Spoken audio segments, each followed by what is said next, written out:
Hello there. Here I am again. Sister Paula in person, your friend and that old Pentecostal transgendered preacher, coming to you from Sister Paula's Pentecostal Holy Ghost Kitchen. And we're going to do our coffee clatch toast right away to get into the content of this show, which is a sequel or the second part of a 3-part series we're doing featuring Darcelle XV and Roxy, proprietors and performers at Portland's most popular nightclub for the last 40 years. And as I said last week, and I'm saying it again for the benefit of those of you who missed last week's program, no matter where you live on this planet, when you visit Portland, Oregon, you owe it to yourself to pay a visit to this wonderful cabaret show bar, Darcelle XV. Anyway, before we get into that, before we go into the nightclub itself, with Darcelle and Roxy and I reminiscing and talking about all kinds of wonderful things that you're just going to love that have to do with show business, we do have to do our coffee clatch toast right now. And as the great entertainer, the late Janis Joplin would say, here's to you, man. At any rate, as I've said it over the years many times, those of you who have followed this ministry have heard me say it, that even though I received the call to preach the gospel when I was 12 years old, and throughout my growing up years I went to Bible school, I've studied the Bible and had biblical training, I would still not have been ready to do the Sister Paula television podcast outreach without the show business training, in addition, that I received from my two wonderful guests today, whom I have been good friends with since 1980, Darcelle XV and Roxy. And you're going to be hearing a lot about show business and how it works and what it's all about in the next couple of minutes from two of the greatest show business pros there is. And so many things, that I apply on this television show, I learned from Darcelle and Roxy, and I'll never get tired of saying it, that God uses the method of entertainment to bless people and help people through their trials and tribulations, and it's just as valid as anything that any preacher does from behind a church. I am an entertainer, but I'm also, in addition to being an entertainer who loves to emulate the late Sophie Tucker, the last of the Red Hot Mamas. The Red Hot Mamas are part of my persona also. In addition to that, I am called to be a preacher of the gospel of the Lord Jesus Christ as an open transgendered person. I would not have been ready to fulfill my purpose for being here for this generation without these two wonderful people in my life. And so without any further hesitation, delay, or ado, we're going right now into Darcelle XV, the nightclub, where Darcelle and Roxy and I are kind of kiboshing and talking about some subjects that you are just going to love it. I promise. Here we go. Let me tell you about Roxy. Roxy worked at the White Hotel as a male dancer, and with a partner, Adagio dance, and in the chorus and a lead. And I said, come join our show. He came in, he had his tap shoes and a good-looking suit on.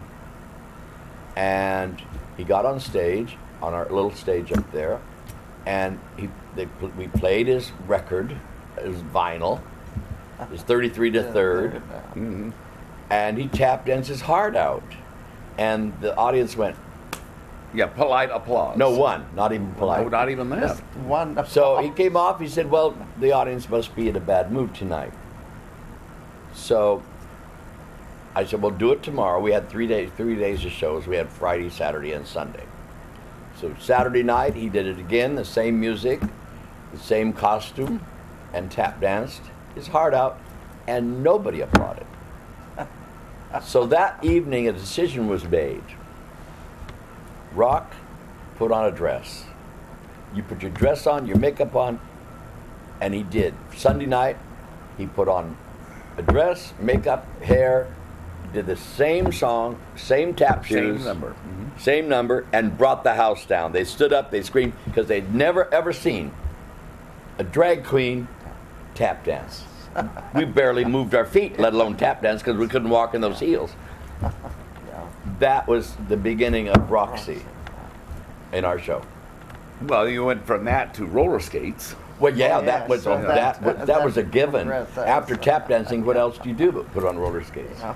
Yeah, well, you tap danced. Well, with he roller didn't skates. just put roller skates on. Don't you remember Sister Paula? He'd stand on his head with roller skates Yes, on. I do Yes. remember. And I stood on his head with roller skates and did the splits. That's what happened to his hair. That's why He it's rubbed it all- off on the stage. It's all over that stage up there.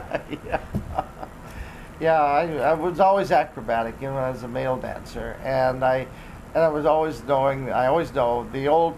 There's a show called Gypsy, and Yes. there's a wonderful Got number it. in that says you've got to have a gimmick. Right. Well, that puts show business right together. That's right where it's at. So if you're going to be in show business, you've got to have a gimmick. And being just a female impersonator doesn't always cut it. You've got to do more. And if one gimmick works, then another gimmick will Yes. work even better. He had old bag full of gimmick tricks. But Yeah. one thing that Roxy did, he'd hurt himself every now and then. And okay, so I said, just pull back. Don't do as hard. He worked harder. He couldn't pull back. He had to. He didn't. We call it marking it in the theater. You just mark you do your job, but you mark it. You don't do it full out. You need to He walk did it through it. twice out when he had a problem. So he did it. He did his job. I remember you did a number, What's a Nice Girl Like Me Doing, working in a joint like this. Yes. And you did a lot of jumping around. And one night, it was on a slow night, there weren't very many people here, so rather than doing a show, we would do the, what do they call it, catch a sketch can or something like that? Yeah. The sound man would put us Right. a number, and one of Right. us would just go up and do it, not knowing what number, Was doing even- each other's numbers. Yes, yes. And I did that one, What's the Nice Girl Like Me Doing in a joint like this, and did all that jumping and tap dancing Yes, around, or yes. tried to, you know. And I just about knocked died. the wind right out of me. We had 911 on speed dial. Pretty close, pretty close. It didn't, you know, although later on when I started doing the Shirley Temple thing, that knocked the wind out of me too. I remember your Shirley Temple. But that was the Temple gimmick. was, yeah. that The was one of your big, gimmicks. the large person, the large hippo, as it were, as a little girl. That was Yeah. the gimmick. It sold. Yeah. And then one thing I noticed in show business and female impersonation, once you get a gimmick that works, you're stuck with it forever. Oh yes, oh yes. You'll never get past beyond the Oh, little not gimmicks. if you're smart enough, you work it forever. Right. I do Rhinestone Cowboy. Rhinestone Cowboy, yeah. I started 30-some years ago doing Rhinestone Cowboy. I stole it from Candy Wrapper. She came in. She did a number. At Doll and Pennies. No, right here in our she studio. did it On here. stage, Yeah. oh, And she had on a cowboy suit, and she did Rhinestone Cowboy, and she turned around, and I'm not going to give away the gimmick because you have to pay $15 to see To see it, that's right. But I do it every single show. Mm-hmm. Every show. Well, I know when I have filled in for you, you know, in the show, they liked me, so on and so forth. Usually people that liked, you know, your type of stand-up But comedy you like didn't me. do Rhinestone No, Cowboy. no, we don't do each other's gimmicks. And in that spot, I did the Shirley Temple. when Death we were comes done. from that. But even though the people liked me and everything, when they left, they were disappointed because they didn't get Rhinestone Cowboy. Well, I've done enough sensing before and after, so they've got their fill of it now. Yeah, but they bring people in. They bring people in. They bring like people they brought in, people in yeah. to see Roxy's roller skates. Yeah, and when he had some medical issues, aren't you doing the roller skates? Yeah. And to this day, he's directing and choreographing our shows, totally doing, making sure we do it right night after night. And people come up. I remember when you did roller skates, you did the tap dance, you did it. So it's pretty exciting to have And you that even had a happen. male to female. Yes. That was Oh. gorgeous. That was great. Roxy came out as a man, right, as the Right, man. male, And then little by little stripped down and then put on the clothes, and by the time the number was over, it was total female look. Yep, Reverse, back yeah. into the female one. Yeah. Right. He Yeah. stood behind a chair, That's right, Stark. yeah. I literally Stark. was behind. stark naked. Yeah, Yeah. when you took the G strap, still in the male thing, you took the jock strap off and hold it up Yes. behind That the was chair. to prove that I was naked. And you know what was fun about that, Roxy? Do you remember half the audience went behind, Oh, yeah. as close to the Right, restrooms they could get, so they squeeze. could get behind, so they could see? I wanted to see what was behind the chair. I saw. Roxy behind the chair. In fact, someone keeps threatening me all the time. They've never shown me yet, but they keep saying, I've got a picture of you behind the chair, and when you didn't know it, I got back very close to the stage, and when you were still naked behind the chairs, and I took a picture of you back there.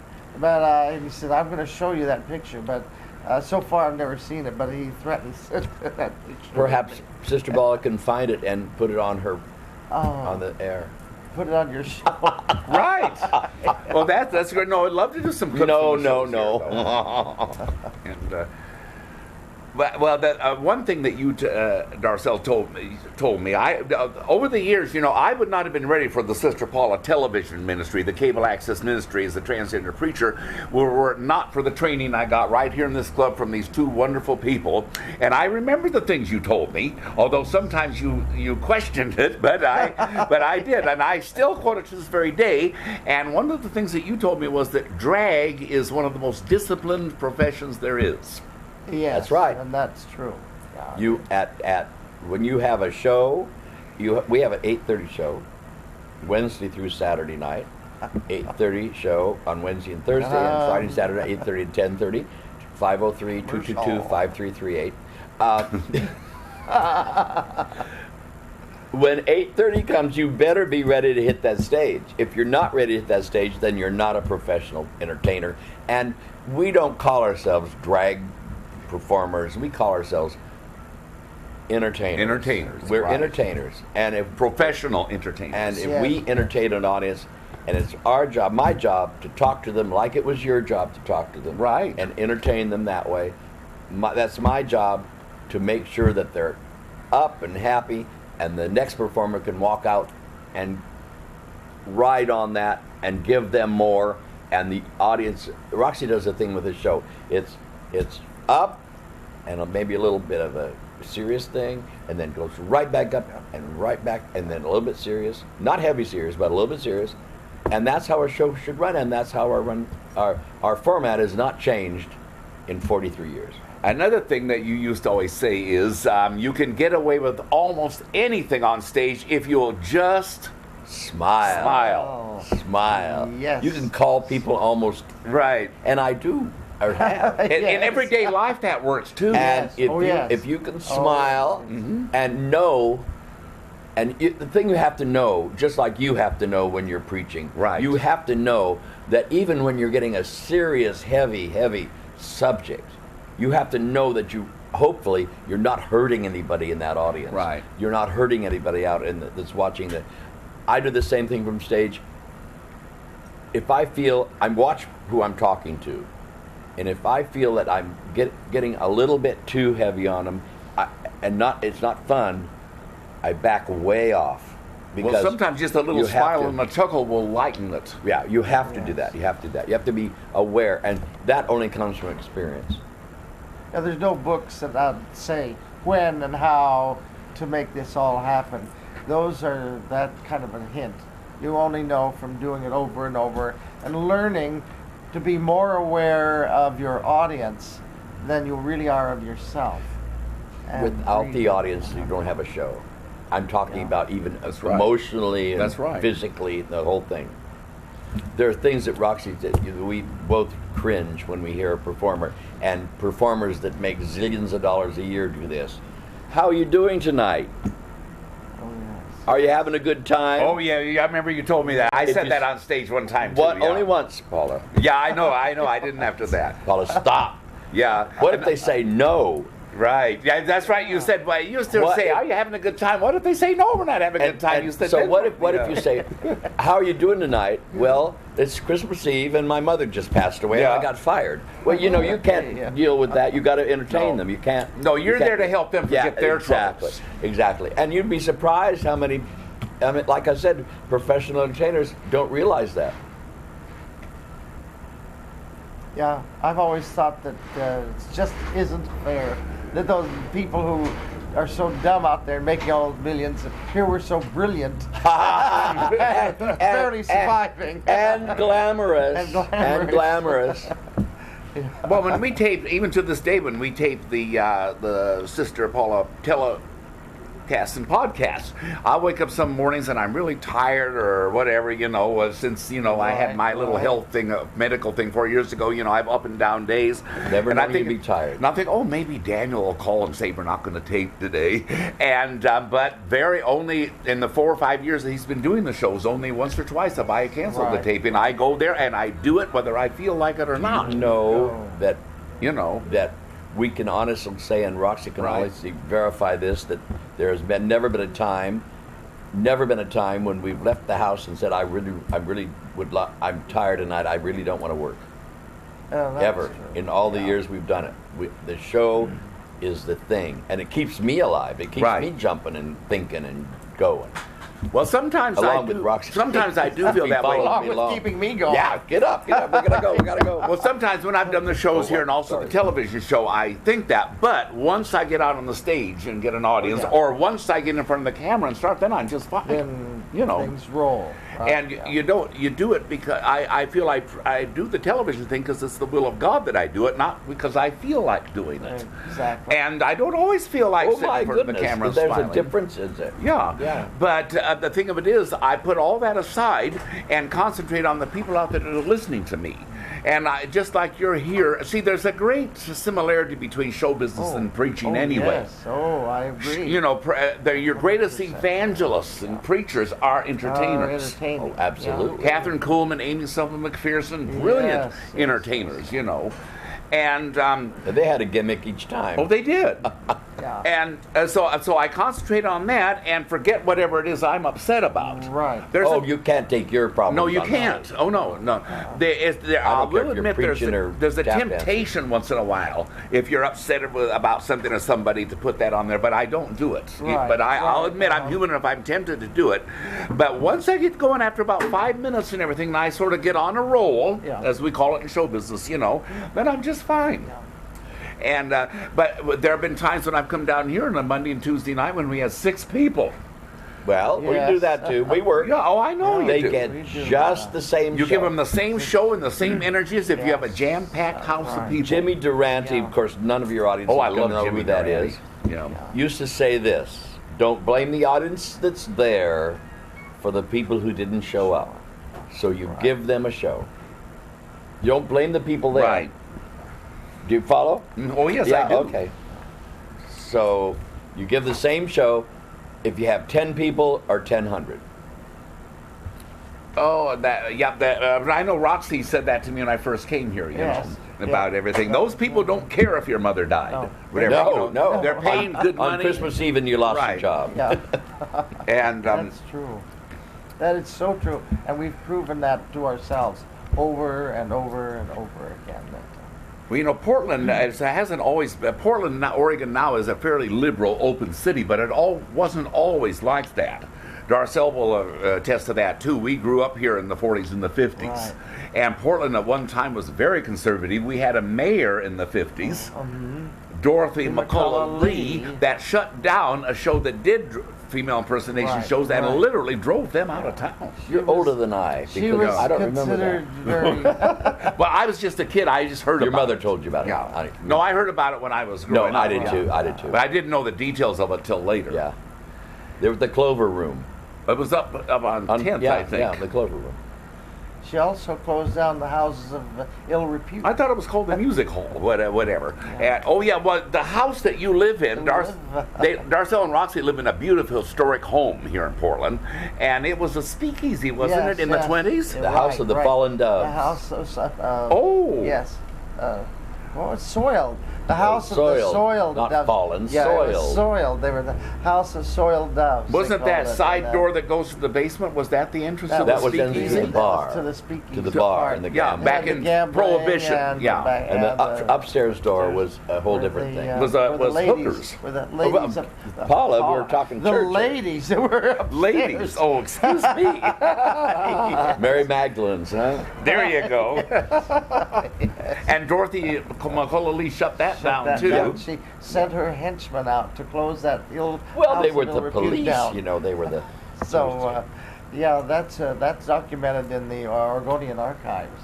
There's pictures there in the archives of the Oregonian, and their library. Gaming as well, devices on the front of yard. The police shooing the ladies out of the house from the front door, and the police breaking up the illegal gambling devices on the front lawn. So it seems like we follow that history quite a bit. In the 70s, when I was doing freelance legal secretarial work, living as Paula, going around to offices, they didn't know I was trans.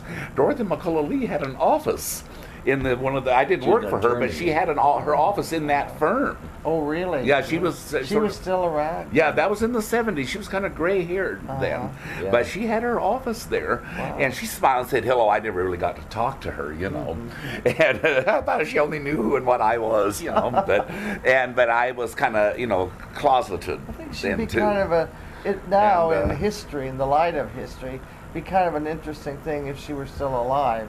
And she probably wouldn't discuss or talk about any of this, but I think it'd be interesting to see what her take on the whole society would be right now. Well, I first heard of her in high school, my freshman year of high school. The history teacher, I remember him talking about Dorothy McCullough Lee, and I remember him saying she said she was going to when she ran for mayor, she's going to clean up the city. That's right. Well, then when she did it, they got mad at her. She only one term. She was a one term.